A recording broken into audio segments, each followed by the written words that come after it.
ایک جو بڑی خبر وہاں سے نکل کر آ رہی ہے اور جس کے حوالے سے کہا جا رہا ہے کہ یہ جو ہے ایک ریئر ایونٹ ہو سکتا ہے جس کے بارے میں غور کیا جا رہا ہے، وہ یہ کہ توہین پارلیمنٹ پر 3 شخصیات کو استحقاق کمیٹی میں بلانے پر جو ہے وہ غور ہو رہا ہے۔ بڑی ہی عام خبر ہے کہ وہاں پر احتجاج اور کے سلسلہ جو ہے وہ جاری ہے، تو ایک قیاس جو ہے وہ پی ٹی آئی کے اندر بھی ہمیں نظر آ رہا ہے۔ پھر مردم شماری کے حوالے سے ہم دیکھ رہے ہیں کہ ایم کیو ایم تحفظات کا اظہار کر رہی ہے اور حکومت تو ان تحفظات کو دور کرنے کی کوشش بھی کر رہی ہے۔ ایم کیو ایم نے یہ کلیم کیا ہے کہ 25 لاکھ گھرانوں کو مردم شماری میں شامل ہی نہیں کیا گیا ہے۔ ان تمام ایشوز کے اوپر آج ہم کریں گے بات۔ السلام علیکم بخاری صاحب، کیا حال چال ہے؟ ٹھیک ٹھاک ہیں؟ وعلیکم السلام، آپ کیسی ہیں؟ خیریت سے؟ میرے خیال میں بالکل ٹائم یہاں پر ہم جو ہے وہ اس کے اوپر ضائع نہیں کرتے کیونکہ پولیٹیکل ہیپننگ اتنی زیادہ اور بات کرنے کو اتنا کچھ ہے کہ ہم فٹافٹ آغاز کر لیتے ہیں۔ میرے خیال میں یہ جو استحقاق کمیٹی میں 3 اہم شخصیات کو بلانے کی بات ہو رہی ہے، یہ کہا جا رہا ہے کہ بڑا ہی ریئر ایونٹ ہو سکتا ہے اگر یہ پریکٹیکلی ہو جاتا ہے تو یہ میرے خیال میں اس سے پہلے ہم بات کر چکے ہیں بخاری صاحب، کیونکہ جو ایک بڑی اہم شخصیت ہے اس نے ہی اس کے حوالے سے جو ہے وہ کہہ دیا تھا کہ ہمارے پاس بھی آپشنز ہیں، شاید انہی آپشنز کے حوالے سے بات ہو رہی ہے۔ بالکل آپ نے ٹھیک کہا کہ بہت ہی ایونٹ فل ڈے ہے آج کا، بہت کچھ ہو رہا ہے اور بہت کچھ میرے خیال سے شاید ابھی ہمارے اس پروگرام کے دوران اور اس کے بعد بھی ہوگا۔ ایک بہت پرانی بحث چھڑی ہوئی ہے کہ سپریم کورٹ جو ہے کیا یہ پارلیمنٹ کے معاملات میں مداخلت کر سکتی ہے کہ نہیں کر سکتی ہے، کیا پارلیمنٹ کا بھی کوئی اختیار سپریم کورٹ کے اوپر ہے یا نہیں ہے۔ یہ بڑی دیرینہ بحث ہے، بہت دیر سے چل رہی تھی، لیکن یوں لگتا ہے کہ یہ دونوں دھڑے اس وقت اس کو کسی نہ کسی منطقی انجام پہ پہنچا کے چھوڑیں گے۔ دیکھیے حکومت کا یہ پریمیسز کہ جی ہم 4-3 کے فیصلے کو مانتے ہیں، 3-2 کے فیصلے کو نہیں مانتے ہیں، تو جتنا مرضی آپ اختلاف رکھتے ہوں اس حکومت سے، آپ اس کے اس سٹانس کو غیر آئینی نہیں کہہ سکتے، غیر قانونی نہیں کہہ سکتے، غیر اخلاقی نہیں کہہ سکتے۔ ججز نے کوئی زبانی کوئی فیصلہ نہیں کیا ہے، ججز نے کسی کے کان میں کچھ نہیں کہا ہے، لکھے ہوئے فیصلے ہیں 4 ججز کے اسی بینچ کے، ٹھیک ہے۔ تو حکومت کے پاس ایک لاجک موجود ہے کہ جناب جب فیصلہ ان رائٹنگ 4 ججز نے دے دیا تو پھر 4-3 کا فیصلہ ہم مانیں گے، 3-2 کا نہیں مانیں گے۔ پھر اس کے بعد پارلیمنٹ نے ایک ریزولوشن پاس کی، قومی اسمبلی میں ایک ریزولوشن پاس ہوئی کہ ہم نہ صرف یہ کہ یہ 3 ججز کا فیصلہ نہیں مانتے ہیں بلکہ ہمیں ان 3 ججوں پر اعتماد بھی نہیں ہے جس میں چیف جسٹس شامل ہے۔ پارلیمنٹ کا یہ استحقاق بھی آپ ان سے نہیں چھین سکتے۔ ان کی قرارداد پاس ہوئی ہے، اکثریت نے پاس کی ہے، جو ہاؤس میں موجود تھے لوگ۔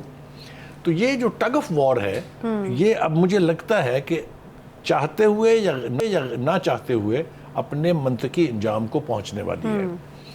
آج جس طرف اشارہ کیا گیا ہے کہ جی 3 شخصیات کو، میرے خیال سے شخصیات کیا ہے کہ ہمیں لوگوں کو دھوکہ دینے کی ضرورت نہیں ہے، یہ بات ہو رہی ہے جی انہیں 3 ججز کی جنہوں نے یہ فیصلہ ٹھوسنے کی کوشش کی ہے۔ ان کا کہنا یہ ہے، پریمیسز یہ ہے کہ اگر سپریم کورٹ اپنی توہین کے اوپر لوگوں کو سمن کر سکتی ہے، ان کو سزا دے سکتی ہے، ان کو ڈسکوالیفائی کر سکتی ہے جس طرح کہ 2 پرائم منسٹر کو کیا گیا، تو پارلیمنٹ کے پاس بھی یہ ایک اختیار موجود ہے کہ وہ ان کو سمن کرے اور ان کو بلا کر سنے کہ کیوں آپ نے پارلیمنٹ کی توہین کی ہے۔ اچھا، جو قائمہ کمیٹی نے، جو فائنانس کی قائمہ کمیٹی تھی، جو جس ریزولوشن کو مسترد کیا تھا، یہ ان کا رائٹ ہے، یہ ان کو آئین اجازت دیتا ہے۔ اس کی بنیاد کے اوپر جب ہاؤس نے اس کو ریجیکٹ کر دیا تو اس کو لیجیٹیمیسی مل جاتی ہے کہ جو فیصلہ قائمہ کمیٹی نے کیا تھا وہ ٹھیک تھا۔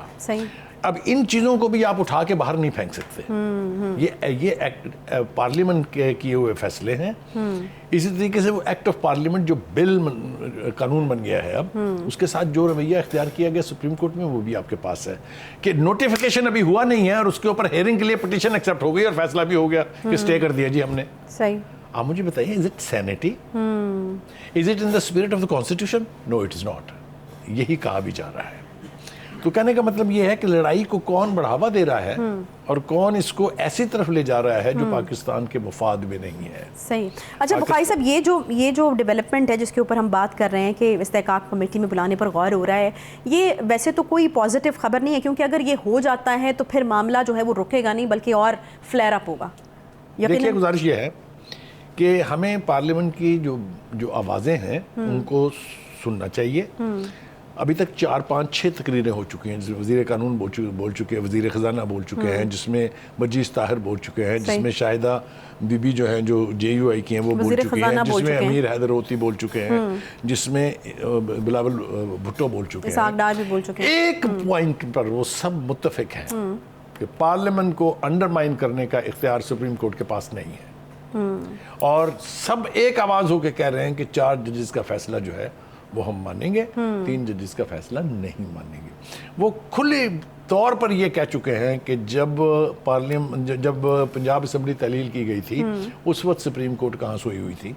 اس وقت اگر انہوں نے بر وقت ایکشن لے لیا ہوتا کہ یہ جو استحقاق ہے اسمبلی کو تحلیل کرنے کا، یہ چیف منسٹر کی اپنی صوابدید ہے، اور ایونچویلٹی کے طور پہ یہ فیصلہ کیا جاتا ہے کہ کھپ پڑ گئی ہے، کسی ایک چیز پہ جھگڑا ہو گیا ہے یا بلوا ہو گیا ہے، لیکن کسی کی ایڈوائس پر جو سٹیک ہولڈر بھی نہ ہو اس اسمبلی میں، اس کے اوپر اسمبلیاں توڑنا غیر آئینی، غیر اخلاقی، غیر جمہوری اقدام.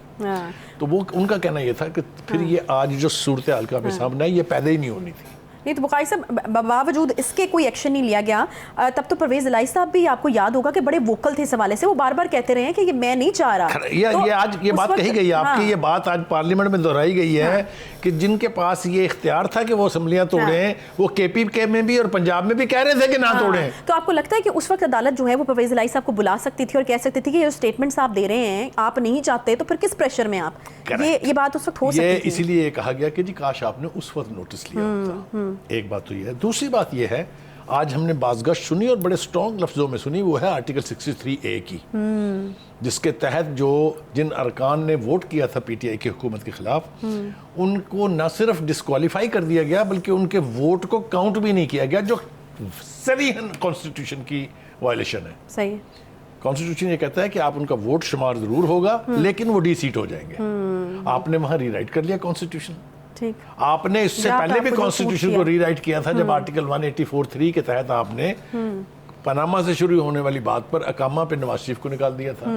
تو یہ آپ کے گھر کی لونڈی نہیں ہے آئین کہ جس کو آپ جس طرح سے مرضی انٹرپریٹ کر لیں، توڑ لیں، موڑ لیں، الٹا کر لیں، سیدھا کر لیں. یہ اختیار بھی صرف پارلیمنٹ کے اس میں امینڈمنٹ کر سکتی ہے. صحیح. آج جو تقاریر ہوئی ہیں اس کی اسپرٹ میں آپ کے ساتھ شیئر کرنا چاہتا ہوں کہ اور خاص طور سے بلاول بھٹو کی جو تقریر تھی اس میں بہت سارے پوائنٹ کے اوپر انہوں نے چونکہ اپنی پارٹی کا موقف، ان کی بات میں وزن اس لیے ہے کہ they are the author of the constitution. ان کی پارٹی نے آئین منظور کیا تھا. انہوں نے ہی 18ویں ترمیم کے تحت صوبوں کو خود مختار کیا تھا، جو 50 سال سے جنگ لڑی جا رہی تھی کہ صوبوں کو خود مختار ہونا چاہیے. تو ان کو تو کوئی ٹیچ نہیں کر سکتا کہ کانسٹیٹیوشن کیا ہوتا ہے. یہ اس نے آج کہا بھی ہے کہ جی ہمیں نہ بتائیں آپ کے آئین کیا ہے.